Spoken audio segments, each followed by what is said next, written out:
السلام علیکم دوستو، کیسے ہیں آپ سب؟ میں زبینہ فیاض ایک بار پھر آپ کے ساتھ میں شروع کر رہی ہوں عالم رویا بائے تحریم ارشد ایپیسوڈ 2۔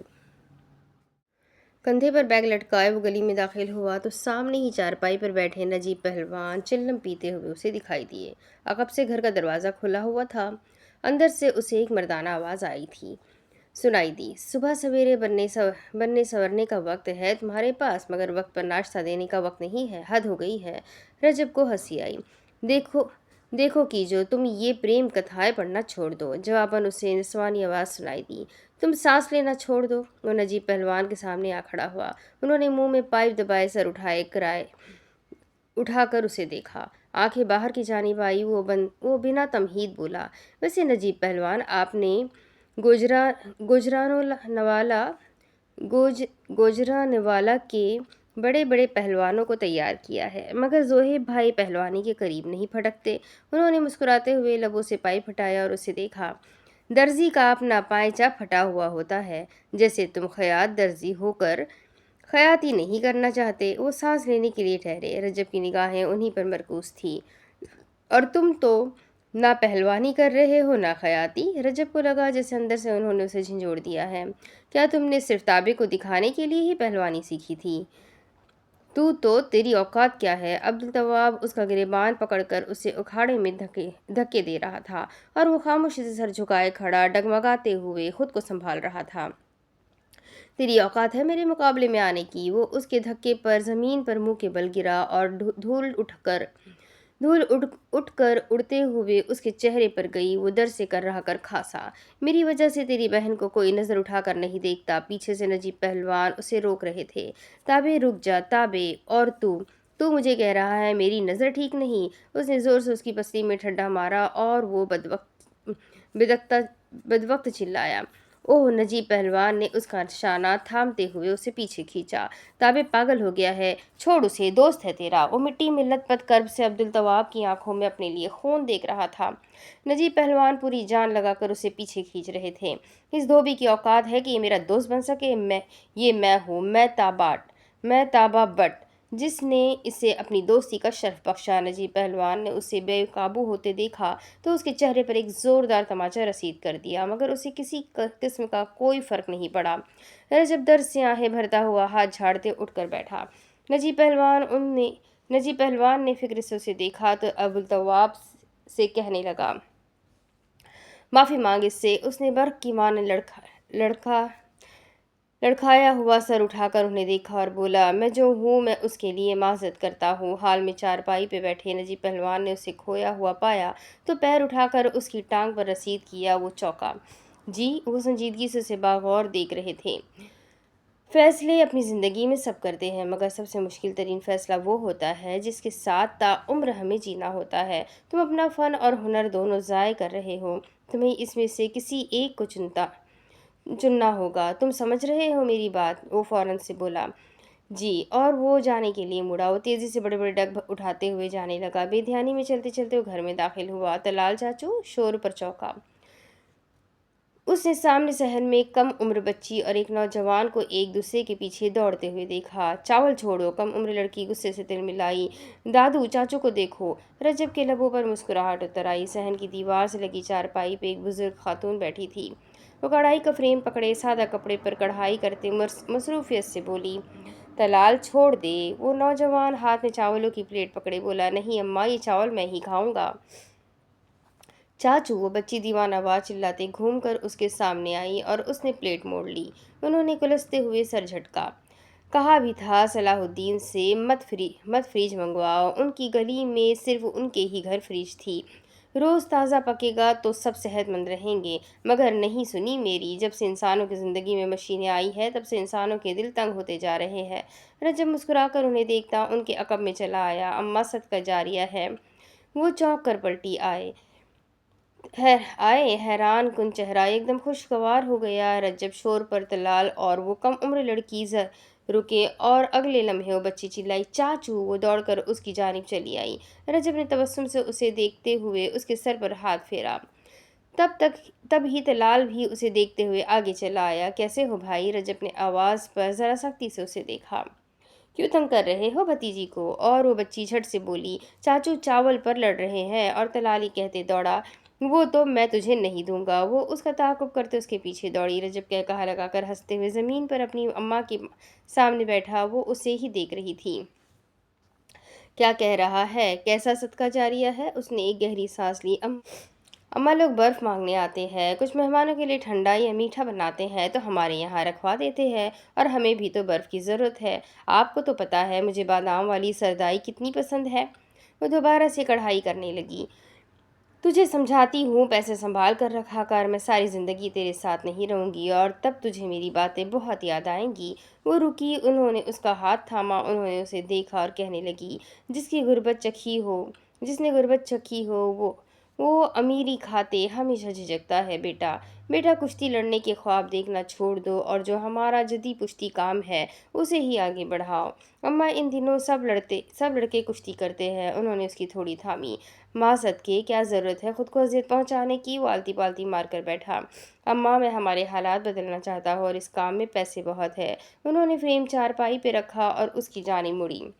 तो उसाम से कहती हूँ तुझे सऊदीया बुला ले। उसने नफ़ी में सर हिलाया। नहीं अम्मा, आपको नहीं पता वहाँ सऊदी कैसे गैर मुल्कियों को जलील करते हैं। अगर मैं परदेश जाऊँगा तो मैं लंदन जाऊँगा, क्योंकि मुझे लगता है मेरी ज़िंदगी के तमाम मसाइल लंदन जाकर ठीक हो जाएंगे। वो सांस लेने के लिए ठहरा। और मैं मज़ीद अब ख़याती का सिलसिला जारी नहीं रख सकता। मुझे नहीं पता, ताया ज़िया अल्लाह से बात करें, अज़हर भाई को कहें मुझे बुलाए अपने पास। कानों में मर्दाना आवाज़ पड़ी। लिबास बदल कर औकात नहीं बदली जाती। वो फिलफोर मुड़ा। सामने वाली चारपाई पे एक बुज़ुर्ग बैठे। रजब ने नज़रें झुका ली। उन्होंने गला खंकारा। बड़े भाइयों का एहसास करते हैं बेटा। 11 साल से वो परदेस है, जब का गया है, मुड़कर वापस नहीं आया है। घर इसमें मौजूद साजो सामान सब उसकी मेहनत है। अब तुम्हें उसका हाथ बनना है। घर में बैठी उसकी बेटी जवान हो रही है। अब से तुम्हें हमारी जिम्मेदारी उठानी है, और उसाम को इन तमाम झंझटों से बरी करना है। तुम्हारे खून में खयाती है। तुम हवारी हो, लोगों के लिबास से मैल निकालते हो, लोगों को लिबास पहनाते हो। खयाती में तुम्हारी इज्जत है। तुम मोअज़्ज़िज़ हो, क्योंकि तुम्हारा ताल्लुक़ खयातियों से है। सुई धागे के और कैंची, इज़्ज़त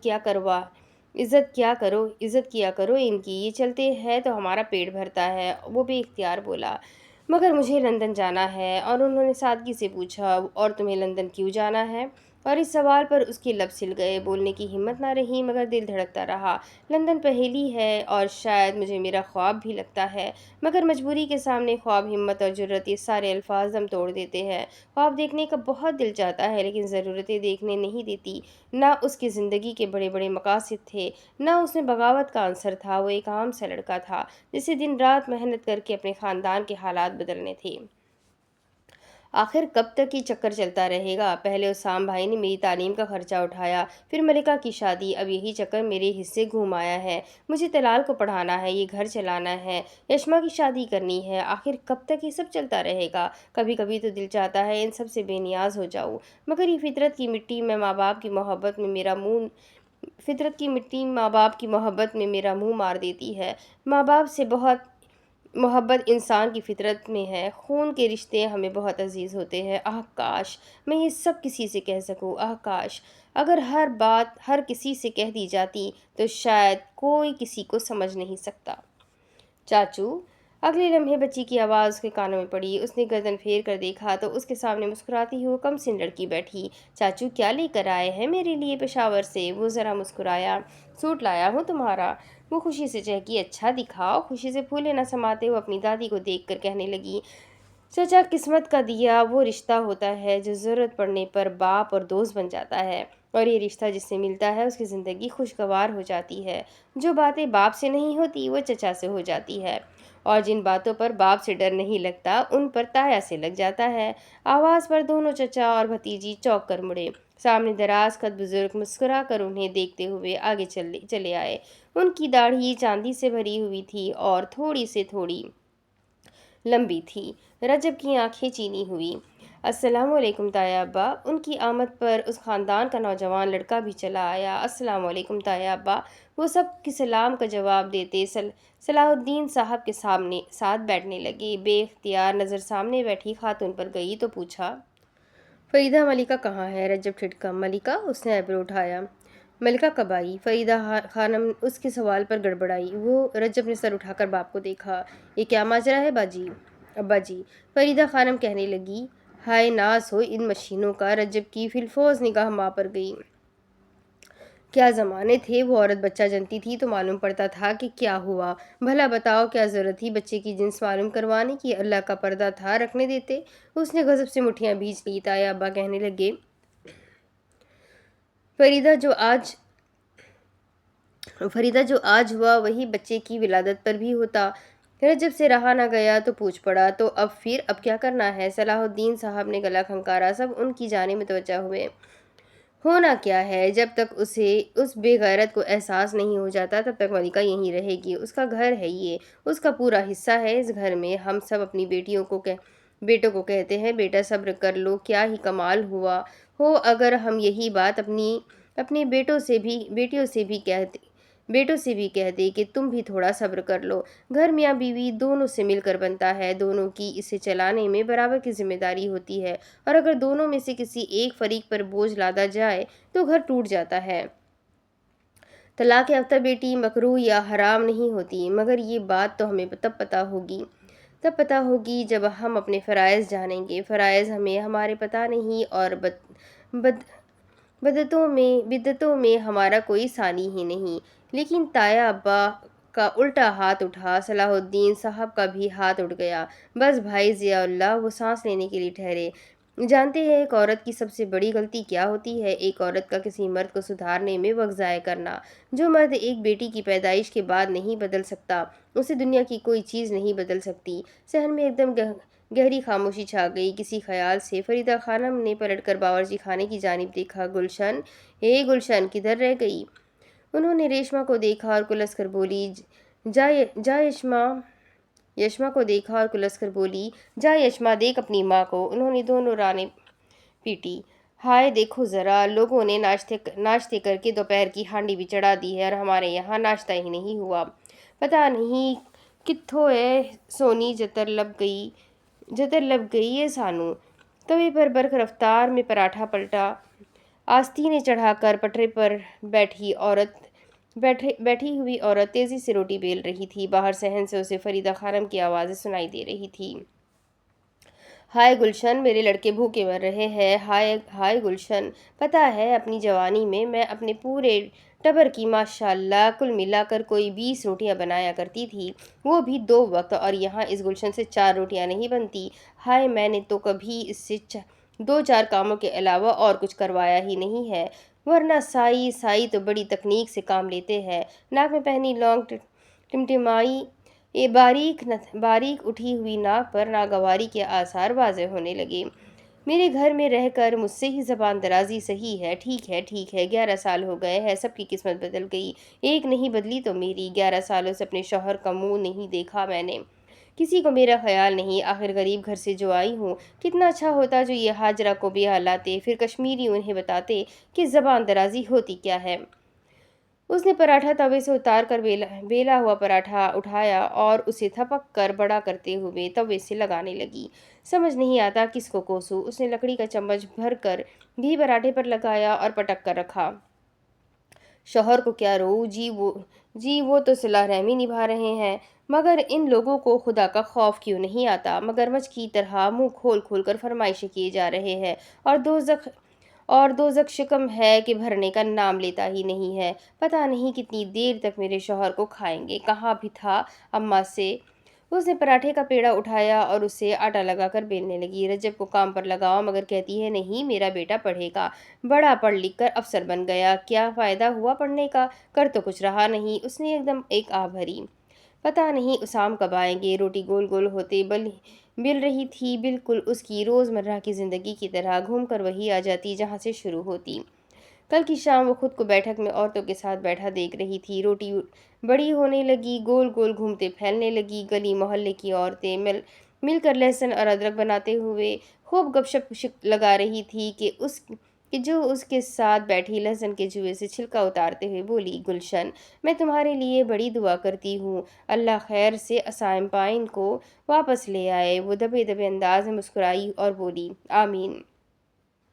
बड़ी फिक्र होती है मुझे तुम्हारी, एक बेटा हो जाए ना तुम्हारा, फिर डरने की बात नहीं है, मगर अभी ना अभी थोड़ा खतरा है।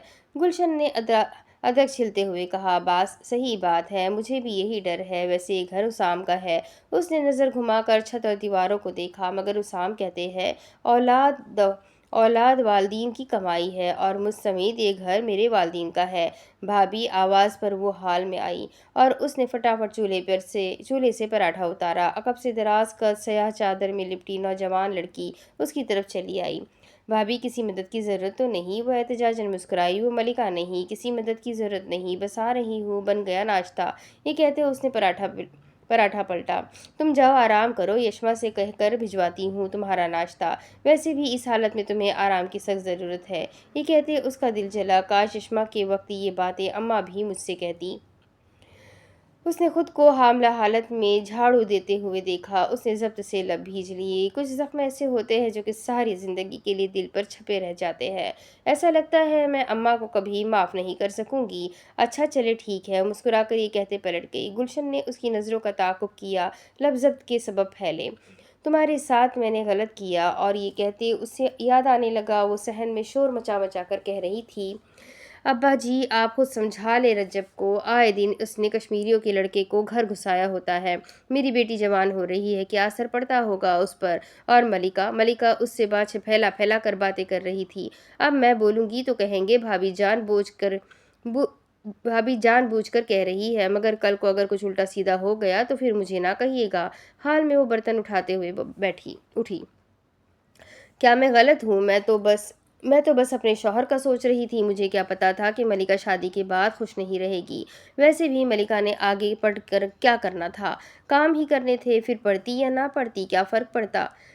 कोई भी बुरा नहीं होता, किसी का भी दिल सियाह नहीं होता, बस अपनी मजबूरी के तहत उसे थकंड थकंडा सिया हथकंडा अपनाना पड़ता है। मैंने भी अपनी बच्ची की भलाई सोची थी, वरना मेरे दिल में मलिका के लिए कोई मैल नहीं। और मलिका तो एक अच्छी लड़की है। वो सहन में चली आई। आ गई अम्मा। तलाल पराठों की खुशबू महसूस करके रजब के सीने से लगा। उफ, ये भूख मुझे मार गई। रजब ने बगौर उसे देखा और अगले लम्हे नरमी से मुस्कुरा पड़ा। धर धर धर ने सारे घर को अपनी जाने मुतवज्जा कर दिया। रजब मुंह तक निवाला लेकर जाते हुए रुका और उसने साथ बैठे तलाल को देखा। जा देख कौन है। फरीदा खानम ने साथ बैठी मलिका को देखा तो उसे कचोका लगा कर बोली, आए खाती नहीं कुछ। रजब ने उसे देखा। मलिका ने मतलाते हुए उन्हें हाथ दिखाया। नहीं अम्मा नहीं। तलाल उठकर नीचे जाने लगा। सलाहुद्दीन साहब गोद में नन्ही लड़की को बिठाकर खामोशी से नाश्ता कर रहे थे। दरवाज़ा खुला और नीचे से ज़ोर से ऊपर आती हुई निस्वानी आवाज़ उन्हें सुनाई दी, चच्ची फरीदा से कहो बर्फ़ का प्याला चाहिए, बादामी सरदाई बनाई है। फरीदा खानम ने मुंह का जाविया बिगाड़ा। हूँ, कह तो ऐसे रही है जैसे हम तो इसी के लिए बर्फ़ जमा जमा कर रखते हैं। रजब के लबों पर मुस्कुराहट उतरी। अच्छा आता हूँ लेकर। तलाल ने ये कहते दरवाज़ा बंद किया और तेज़ी से ऊपर सीढ़ियों की तरफ आया और गला फाड़ फाड़ कर बोला, कोहिनूर थी, बर्फ़ का प्याला मांग रही थी। यशमा के साथ गुलशन बर्तन उठाने लगी। वैसे अम्मा अब अल्लाह दत्ते को इसके हाथ पीले कर देने चाहिए। भला कोई अच्छी बात है घर घर जाकर चीज़ें मांगना? होठों के घर काम करना बटों के घर काम करना। फरीदा खानम ने इत्तेफाक किया। सही कहा है भाई, क्या ज़रूरत है बेटी की कमाई खाने की। ऊपर चला आता तलाल बोला, लो इसमें क्या कबाहत है। रोटी का निवाला चबाते हुए रजब ने नज़र घुमाकर उसे देखा। माथे पर शिकन पड़ी। तलाल ने लब खोले। बेटी की कमाई खाने में क्या कबाहत है? और बेटी की कमाई खाने से कौन सी दीन की शक की खिलाफ वर्जी हो रही है?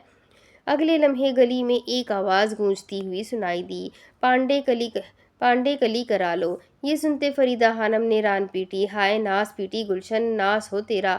मेरे तांबे के बर्तन बेच दिए तूने। हाय क्या ज़रूरत आन पड़ी थी जो तूने मेरे तांबे के बर्तनों के अवज़ इस बीमारी प्लास्टिक को हमारे मत्थे मंड दिया। गुलशन ने पलट कर उन्हें देखा। अम्मा रिवाज है प्लास्टिक का और अब कोई नहीं खाता तांबे के बर्तनों में। सलाहुद्दीन साहब एक तरफ गर्दन गिराकर बोले, सही जा रहे हो, सही जा रहे हो। अंग्रेज़ों के नकाली में। मलिका एकदम से पूछने लगी, अम्मा ये लड्डू करारे वाला कब आएगा? रजब ने पूछा, तुम्हें खाने हैं? सलाहुद्दीन साहब की गोद में बैठी बच्ची बोली, और मुझे फिल्म देखनी है। वो कैमरे वाला आदमी कब आएगा? सलाहुद्दीन साहब हंस पड़े, आ जाएगा आ जाएगा। थोड़ी सुबह बासी हो जाए फिर एक एक करके सब आएंगे। नन्ही लड़की ने आंखें बड़ी करके पूछा, झूले वाले भी? सलाहुद्दीन साहब की हंसी के सबब दाढ़ें तक दिखने लगी। हाँ, झूले वाला भी। और वो नन्ही लड़की जोश में आकर ताली बजाने लगी। मज़ा आएगा। अब आगे। हाथ में बर्फ का प्याला पकड़े वो गली में खड़ा था। उसने गहरी सांस ली और दरवाज़ा खटखटाया। अगले ही लम्हे धमाके से दरवाज़ा खुला। सामने से एक दरमियाना कद की लड़की बाहर आई। उसके बालों की रिबन से 2 चोटियां बनी हुई थी। उसे देखते ही वो झिंझिलाई। हद हो गई, कोई इतनी देर लगाता है क्या? पता है अल्लाह देता यूं ही दुकान पर चला गया और आपकी वजह से मुझे कि जो उससे भी इतनी बातें सुननी पड़ी। पता तो है ना आपको, मुझे दूसरों से मांगते हुए शर्म आती है। उसने बड़े ठहरे हुए अंदाज में हाथ उठाया। आहिस्ता आहिस्ता आहिस्ते आहिस्ते थोड़ा वक्फा ये कहकर वो खामोश हो गया। अल्लाह दित्ता और कोहिनूर उस गली के एक रिहायशी थे। माँ बाप बचपन में ही गुजर गए थे और तब से अब तक गली मोहल्ले के लोगों ने मिलकर उन्हें पाला था। अल्लाह दित्ते को सलाहुद्दीन साहब ने दर्जियों का काम सिखा दिया था, जबकि कोहिनूर पढ़ाई के साथ साथ अपनी तहलील के घर काम किया करती थी। उसने चूड़ियों से भरे हाथ उसकी जानिब बढ़ाए और उससे बर्फ़ का प्याला लिया। बड़ी देर करवा दी आपने। रजब को उसकी खुफगी से भी इख्तियार अपना ख़रीदा हुआ कड़ा याद आया। कोहिनूर वो झिल्लाकर बोली, क्या है? उसने गला साफ करते हुए कहा, मैं तुम्हारे लिए कुछ लाया हूँ। अगले ही लम्हे नाराज़ी भुलाकर बोली, हाय, कहीं आपने मेरे लिए वाइट वाइटल साइज़ के अब तक के तमाम गीतों वाली कैसेट तो नहीं खरीद ली? उसने सादगी से नफ़ी में सर हिलाया। नहीं, वो उलझी है। उसने साथ सर खुजाया। तो फिर आपने क्या लिया है मेरे लिए? ठहर कर बताऊंगा। और ये कहकर उसने बात तब्दील की, खैर ये बताओ, अल्लाह दित्ते को कीजो ने कोई सूट दिया था? हाय, कोहिनूर को कुछ बहुत ज़ोर का याद आया था। तहलील की मंगनी पे परसों उसी के सूट की वजह से तो मुझे कीजो ने बातें सुनाई है। आपको पता है ना, भाई को कीजो एक आंख नहीं भाती। वो उसे तेज़ी से बोलते हुए देख रहा था। वो उसका चेहरा पढ़ना चाह रहा था, मगर एक कोशिश के बाद उसने हथियार डाल दिए। अगर इंसान दिल चीर कर दिखा सकता तो कोई अपने गम को किसी के गम पर कभी बरतरी ना देता। कोहिनूर एक कम उम्र, साफ गो और बेहद मासूम लड़की थी, जो दिल में आता कह देती और हर एक से कह देती, बिना ये सोचे कि करने वाली बात मुनासिब है भी कि नहीं। अच्छा सुने, रजब ने उसे देखा, अब सरदाई पी जाए और मेरे भाई के लिए भी ले जाए। वो अंदर जाने लगी। पीछे से उसका ताक़ुब करते रजब आया। वो चलती जा रही थी और बोलती जा रही थी, आपको पता है मेरी एक ही सहेली, और वो भी पिया कर सुधारने लगी वो भी पिया कर सुधारने लगी। हाय, नीलोफर खाला जी भी क्या करती? एक अनार 100 बीमार जिसको देखो तहलील को परेशान किए रखता था। तहलील के जिक्र पर उसके माथे पर बल पड़े। कोहिनूर भी ये तहलील। वो झट से पलटी और रजब फासला बनाते पीछे हुआ। वही जिसे ताबा पसंद करता था। ऐब्रो उठाकर कोहिनूर ने नाक चढ़ाई। छोड़े। वो फिर से पलटी और बावर्ची खाने की जानिब बढ़ी। वैसे मज़े है, ताबे के दाजी के भतीजे की कोई औलाद नहीं थी, बीवी चल बसी और उन्हें उनकी छोड़ी हुई जायदाद और घर मिल गया। तहलील तो जा रही है, सुलेमान बच्चा तो ये सब किसका हुआ? वो बावर्ची खाने में दाखिल हुई और रजब बाहर खड़ा रहा। अंदर वो सिंक के सामने खड़े चम्मच से ज़ोर ज़ोर से बर्फ़ तोड़ रही थी। अच्छा हुआ तहलील की जान ताबे से छूट गई। सब पैसा नहीं होता। तहलील बहुत बेहतर की मुस्तहिक है। तहलील है। चंदे आफताब, चंदे महताब। तहलील की मुशाबहत किसी मोती हीरे में नहीं। तहलील सदाबहार का फूल है। वैसे, उसने सर पीछे करके बाहर को झाँका, जैकेट जच रही है आप पर? रजब ज़रा संजीदा होकर बोला, कोहिनूर, ये तहलील हाजरा बाजी की चचाजाद बहन है ना? ये सुनते वो कहने लगी, हाँ जी वही है। वो ठहरी और फिर बोली, हाजरा बाजी को भी नीलोफर ने ब्याहने के नाम पर ऐसे ही बिहा दिया और अब तहलील को ज़ाया करने में लगी है। अरे पता है, बाजी ने LLM किया हुआ है, वो भी इंग्लिस्तान से। वो सीनी में सरदाई का भरा हुआ जग रखकर 7 गिलास रखने लगी। क्या बताऊं मैं आपको, नीलोफर खाला को तो बस एक ही काम है कि लड़कियों को ब्याहना है। पिछले माह की बात है, اسام بھائی کی وجہ سے حاجرہ باجی بیاہ نہیں کر رہی تھی، تعلیم مکمل ہو گئی، ہر وقت روتی پیٹتی رہتی تھی۔ اس نے سینی اٹھائی اور باورچی خانے سے باہر آنے لگی۔ ایک روز میں کام کے لیے گئی تو خبر ملی ان کا نکاح ہو گیا۔ خالہ نہ کچھ دیکھتی ہے نہ معلوم کرتی ہے، بس بیاہ دیتی ہے۔ شروع کے دنوں میں تو سننے میں آیا کہ ارشد بھائی جواری ہے، وہ تو اب شکر خدا کا کہ وہ انسان بن گئے۔ کہتے ہیں ارشد بھائی کو آج تک کوئی پولیس نہیں پکڑ پائی، نہ ہی کوئی وکیل ان پر الزام ثابت کرنے میں کامیاب ہوا ہے۔ رجب نے سر کھجایا۔ پر سوچنے کی بات ہے، آخر اتنی پڑھی لکھی عورت کو کیا پڑی تھی جو انہوں نے ایسے آدمی سے شادی کر لی؟ جیسے تم بتا رہی ہو وہ خود مختار ہے، انگلستان میں رہی ہے۔ وہ حیرت سے سوچ رہا تھا۔ کوہ نور کہنے لگی، ہائے میں نے تو سنا ہے وہ چرس بیچتے ہیں، اور بعض لوگ یہ بھی کہتے ہیں وہ چیتا ہے، وہی چیتا جو بھتے وصول کرتا ہے۔ مگر داجی کہتے ہیں نہیں، یہ سب جھوٹ ہے۔ اور دیکھے ذرا الٹا خالہ اپنی غلطی پر پچھتانے کی بجائے کہتی ہے اگر دیکھ بھال کرتی تو کیا پتا بعد میں بھلا مانس جواری ہو جاتا۔ اور یہ سن کر رجب کے منہ سے نکلا، اللہ معاف کرے۔ کوہ نور کی چوڑیاں کھنکی۔ رجب نے اس سے سینی لے لی اور جانے کے لیے مڑا، چلو چلتا ہوں۔ اور کوہ نور چہک کر ہاتھ اٹھائے بولی، اللہ حافظ۔ سینی رکھتے ہوئے اسٹیل کی آواز آئی۔ کاؤنٹر پر کھڑا آدمی پلٹا، گلے میں میٹر ڈلا ہوا، کان پر پنسل لگائی ہوئی۔ رجب اس کے قریب چلا آیا۔ کوہ نور نے صدائی بھیجی ہے۔ وہ دوبارہ سے پلٹ کر کام کرنے لگا۔ اچھا بنا پھر اپنا اور میرا گلاس؟ نہیں، میں نے ابھی ناشتہ کیا ہے، وہ فوراً سے بولا تھا۔ اس نے ایک گہری سانس لی اور کہنے لگا، فرمان رسول صلی اللہ علیہ وسلم ہے، جب بن مانگے کوئی چیز تمہیں دی جائے تو اسے کھاؤ اور صدقہ کرو۔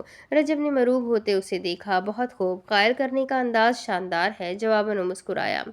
فرمانے والا بھی تو شاندار ہے نا؟ رجب نے تعظیماً سر جھکایا۔ کوئی شک نہیں صلی اللہ علیہ وسلم۔ اس نے سردائی کا ایک گلاس اپنے لیے بھرا اور ایک اس کے لیے۔ وہ اس کی جانب گلاس لے کر آتے ہوئے بولا، یار کیجو کا سوٹ سی دے۔ اس نے ناگواری سے ہاتھ ہلایا، ٹائم نہیں۔ وہ رکا اور پھر بتانے لگا، پہلے ہی بڑی مشکل سے بخت روا کی عورتوں کے کپڑے سلے ہیں، ایک تو اتنا مہنگا 10,000 کا سوٹ دے گئے ہیں، وہ بھی کام والا، سیتے ہوئے بھی خوف آتا ہے۔ اللہ کر کے یہ سلے ہے، اب اور کام نہیں ہوتا۔ وہ بھی اس کیجو کا جو 100 بار الٹر کرواتی ہے، ناپائی میکانی ہوندا۔ اس نے دو ٹوک انداز میں انکار کرتے سردائی کا گلاس اس سے لیا اور لبوں سے لگا لیا۔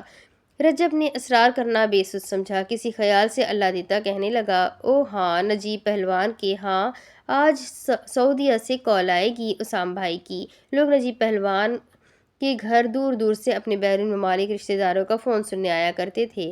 اچھا، رجب نے کچھ سوچتے ہوئے سر ہلایا۔ اور پچھلی گلی میں نائی ہے؟ نائی نہیں، ان کا چھوٹا بیٹا سعودیہ جا رہا ہے، کوئی خط یا کیسٹ میں پیغام ریکارڈ کر کے بھیجنا ہے تو آج تیار کر لیں۔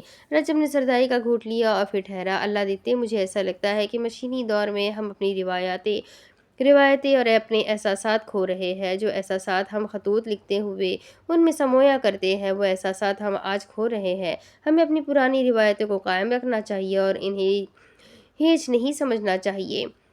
لڈو کرارے پٹھیا والے۔ باہر دکان سے اسے آواز سنائی دی تو وہ یکدم باہر کی جانب دیکھ بڑھا۔ ملکہ کے لیے لے لوں؟ اس نے جھک کر زمین پر ہی گلاس رکھ دیا اور دکان سے باہر آ گیا۔ اس نے فٹافٹ جیب سے بٹوا نکالا، 2 روپے کے لو یا 5 روپے کے؟ بٹوا کھلا تو اسے اس میں رکھی ہوئی رقم نظر آئی۔ لڈو والے کے ارد گرد بچے بڑے بوڑھے جمع ہو رہے تھے اور وہ پیچھے کھڑا ششوپن میں مبتلا تھا۔ جب بھی اب کبھی بٹوا کھولتا ہوں تو اب پیسے نہیں بلکہ اسام بھائی نظر آتے ہیں۔ اب تو ضمیر ایسے ملامت کرتا ہے کہ ان پیسوں سے نظریں نہیں ملائی جاتی۔ خدا جانے جب اسام بھائی آئیں گے تب ان سے نظریں کیسے ملاؤں گا؟ وہ ٹھہرا، اس نے دل میں ایک کسک سی محسوس کی۔ اسراف کرنے کا سوچتا بھی ہوں تو گلشن بھابھی کا چہرہ آنکھوں کے سامنے آ جاتا ہے۔ ان کی آنکھوں میں میں اپنے لیے کینے کو صاف طور پر دیکھ سکتا ہوں۔ گلشن نام ایسا لگتا ہے جیسے قدرت کا ایک طنز ہے۔ گلشن بھابھی میں ہر روز اس سرسبز و شاداب گلشن کو مرجھاتے ہوئے دیکھ رہا ہوں، مگر کیا خالی اس سب میں قصوروار میں ہوں؟ لڈو کرارے پٹھیا والے، آواز پر وہ دوبارہ سے چونکا۔ 5 रुपए के ही ले लेता हूँ। वो आगे बढ़ा, अपना पैसा होता तो 10 के ले लेता, मगर भाई के पैसे है, पानी की तरह नहीं बहा सकता। लड्डू खरीद कर वो गली में अभी दाखिल ही हुआ तो सामने से सलाहुद्दीन साहब उसकी जानिब चले आए। किधर जनाब? उन्होंने सख्ती से पूछा था। वो फौरन से बोला, अब्बा जी मलिका के लिए लड्डू लाया था। वो चली गई। उसने हैरत से पूछा, कब? सलाहुद्दीन साहब ने उसे बताया, अभी थोड़ी देर पहले। नजीब पहलवान से उसके शौहर ने वादा किया है, आइंदा वो ऐसा कुछ नहीं करेगा। अब जाओ दुकान पर बैठो। और ये सुनते उसने अदब से कहा, जी अब्बा जी। वो जाने के लिए पलटा के एकदम मुड़ा। उसने हाथ में पकड़ा शॉपर उनकी जानिब बढ़ाया।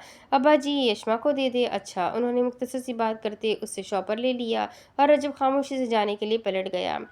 सलाहुद्दीन साहब बगौर उसे गली से निकलता हुआ देख रहे थे। नजीब पहलवान गली के किनारे पर बैठे चिल्लम का पाइप एक तरफ रखने लगे कि जो चिल्लम ले जा। कोहिनूर बराबर में घर को ताला लगा रही थी। ताला लगाकर वो चाबी दुपट्टे की ग्रह में बांधने लगी। बेइख्तियार उसकी निगाह गली में खड़े सलाहुद्दीन साहब पर गई तो वो चहक कर बोली, चचा सलाहुद्दीन। सलाहुद्दीन साहब ने धीरे से नज़र फेरी। कैसे हैं आप? वो फ़ौरन से उनकी जानिब चली आई। ठीक है। अच्छा, अभी मैं जल्दी में हूँ। मैंने दुकान पर सदाई भेजी है। आपको बड़ी पसंद है ना? फटाफट जाकर पी ले, नहीं तो गर्म हो गई तो सारा मज़ा किरकिरा हो जाएगा।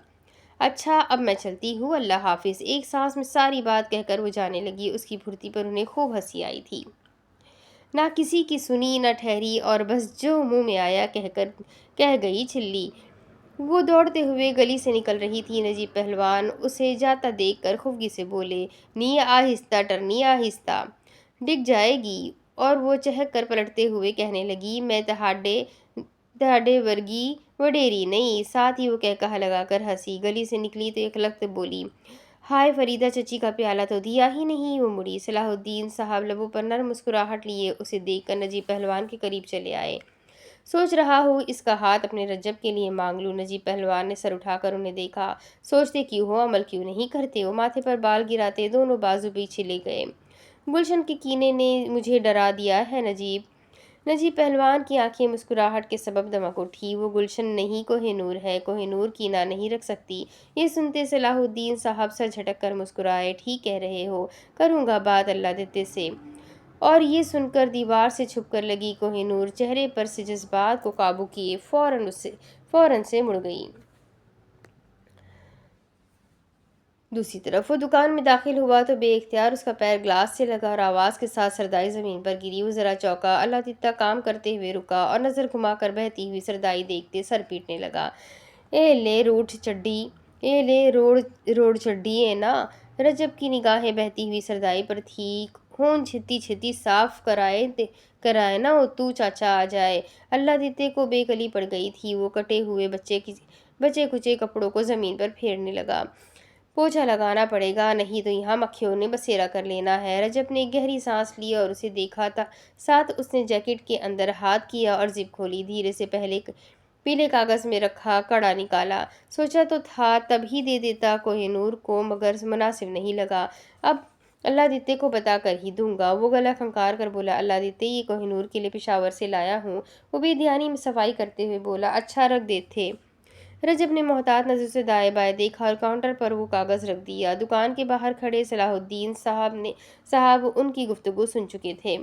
दलाल को भेजने के बजाय खुद बर्फ़ देने जाता है। उसके लिए गज़लों, फिल्मों और गीतों की कैसेटें लाता है। हर हफ्ते 90 रुपए लगाकर किराए पर वीसीआर लाता है। बहाने बहाने से टीवी दिखाने के बहाने उसे घर लेकर आता है और अब चोरी से तोहफा भी लाया है। हकीकी वजह तो ये है जो उसका किसी काम में दिन नहीं लगता।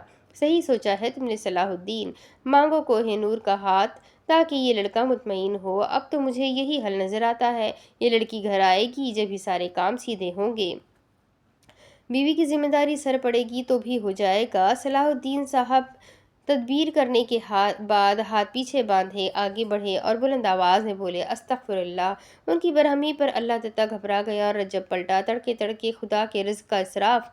अल्लाह दित्ते की टांगें कपकपाने लगी। रज्जब फ़ौरन से बोला, अब्बा अभी साफ़ कर देता हूँ। वो दुकान से बाहर निकलने लगा तो सलाहुद्दीन साहब भड़के, तुम ठहरो। वो एकदम रुका और वो बोले, हाथ पैर की काहली मुँह में बिछी जाए। उन्होंने अल्लादित्य को देखा।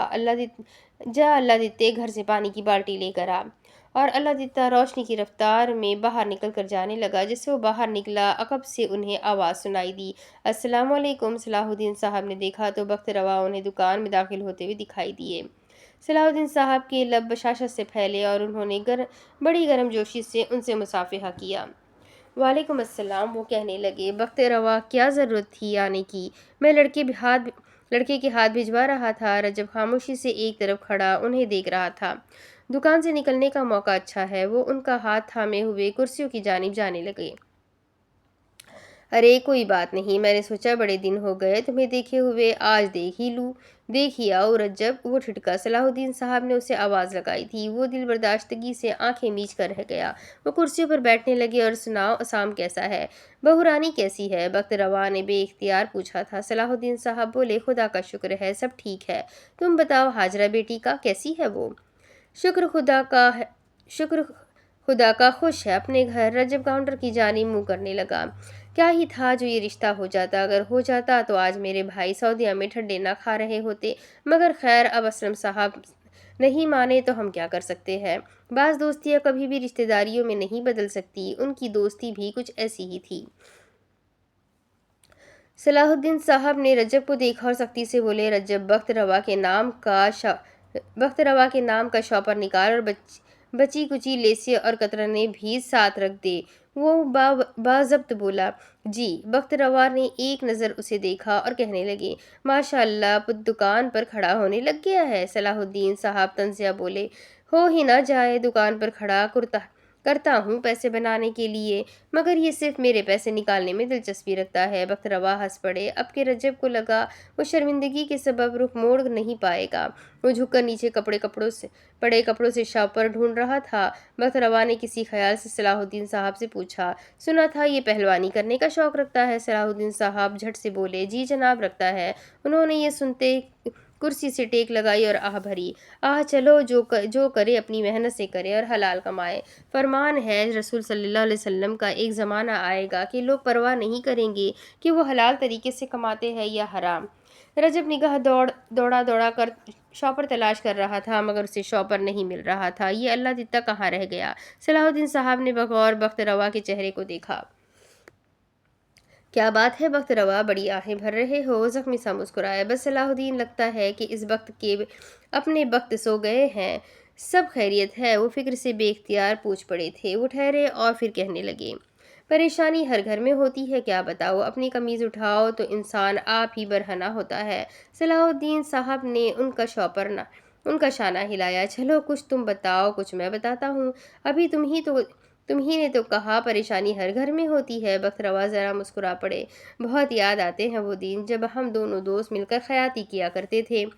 सलाहुद्दीन साहब बसरो चश्म उन्हें देखने लगे। ज़िंदगी कुछ बेहतर हो जाती है जब आप सीते हैं, भला क्या? उन्हें देखते बख्त रवा बोले, कपड़े, टूटा दिल और ज़ख्म दोनों एक साथ बोले, सब मोहब्बत से। तभी अल्लाह दित्ता पानी की बाल्टी उठाए दुकान में चला आया। चाचा जी आ गया। आवाज़ पर सब ने उसे देखा और रज्जब फ़ौरन बोला, अल्लाह दीते, ये ज़रा कपड़े देख, मैं सफाई करता हूँ। अल्लाह दीते की निगाह बेइख्तियार सामने गई। बख्त रवा को देख कर वो मज़ीद हड़बड़ा गया। अस्सलाम वालेकुम। बख्त रवा मुस्कुरा कर बोले, वालेकुम अस्सलाम। उसने बाल्टी ज़मीन पर रखी और बड़बड़ाते हुए रज्जब के करीब आया। एक मिनट दुकान नहीं चल सकती तेरे से? उसने फटाफट शॉपर निकाला। रजब टेक लगाकर काउंटर के साथ खड़ा हो गया। अल्लाह दीते ने शॉपर निकाल कर उसे खोला और काउंटर से शॉपर उठाकर उसमें रखने लग गया।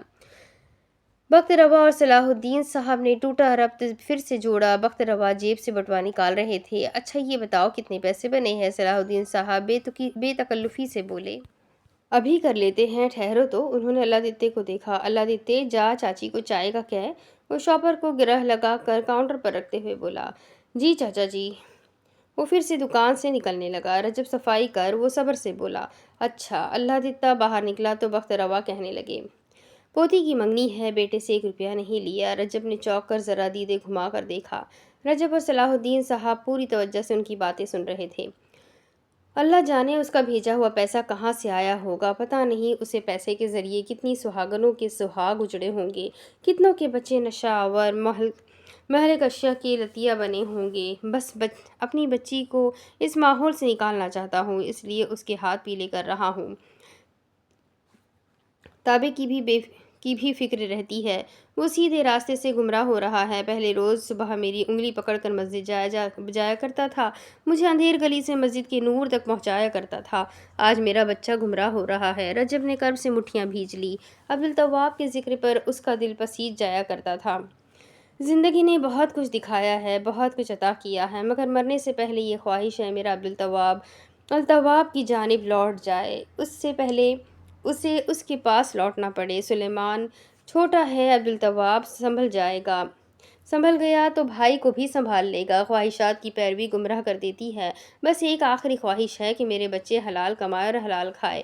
اللہ سے دعا ہے اللہ ہر بچے کو حلال کی توفیق دے۔ بعض دفعہ والدین جن چیزوں سے اولاد کو روک نہیں پاتے، ان کی دعائیں انہیں روک دیتی ہے۔ بس ہم تو دعا کر سکتے ہیں۔ صلاح الدین صاحب کے لب کھلے اور میری آخری خواہش ہے کہ میرا یہ نکمہ میرے کام میں لگ جائے۔ ان کی نگاہ تیزی سے ہوتے ہوئے رجب پر گئی۔ بخت روا کے گلے سے بے اختیار کہا نکلا۔ رجب نے لب دباتے سر جھکا لیا۔ ارے جو کرتا ہے کرنے دو، زندگی تو اسی نے بسر کرنی ہے۔ صلاح الدین صاحب اسے تندی سے دیکھتے ہوئے بولے، تم فکر مت کرو، اس کی گزر بسر کا انتظام کر رہا ہوں۔ انشاءاللہ بڑی اچھی گزارے گا۔ رجب نے ناسمجھی سے انہیں دیکھتے ہوئے بھویں کھڑا کیا اور بخت روا کہنے لگا، انشاءاللہ انشاءاللہ۔ چاچا بس ہو گئی ہے تیار چائے، تلال لے کر اندر آئے۔ اللہ دیتا یہ کہتے اندر آیا اور زمین پر گری ہوئی سردائی کو دیکھتے ہوئے بولا، اے لو۔ اس نے خفگی سے رجب کو دیکھا، تو نے صفائی نہیں کی؟ اور صلاح الدین صاحب کو موقع مل گیا۔ چل رجب، یہ کپڑے دے کر سیدھا دکان پر آ اور پھر آرائیوں کے کپڑے استری کر۔ رجب نے بے تاثرانہ انداز میں سر ہلاتے ہوئے ڈھیلے ہاتھ سے شاپر اٹھایا اور مریل سی آواز میں کہنے لگا، جی ابا جی۔ رجب کو دیا ہر آرڈر سمجھے، سائنڈ سیلڈ ڈیلیور۔ بخت روا نے حیرت سے اسے دیکھا اور وہ دکان سے نکل گیا۔ صلاح الدین صاحب ہنس پڑے، مستانہ کہیں کا انگریزی ماردہ ہے۔ اللہ دتے نے جھک کر زمین پر بالٹی سے پانی بہایا۔ اللہ دی قسم چاچا، ساری اوتو لنگ گئی اور دودھ کی نہر تیزی سے دکان سے بہتے ہوئے باہر نکلی۔ اب اس کے آگے کی کہانی میں آپ کو اگلی ویڈیو میں سناتی ہوں کہ آگے کیا ہوگا۔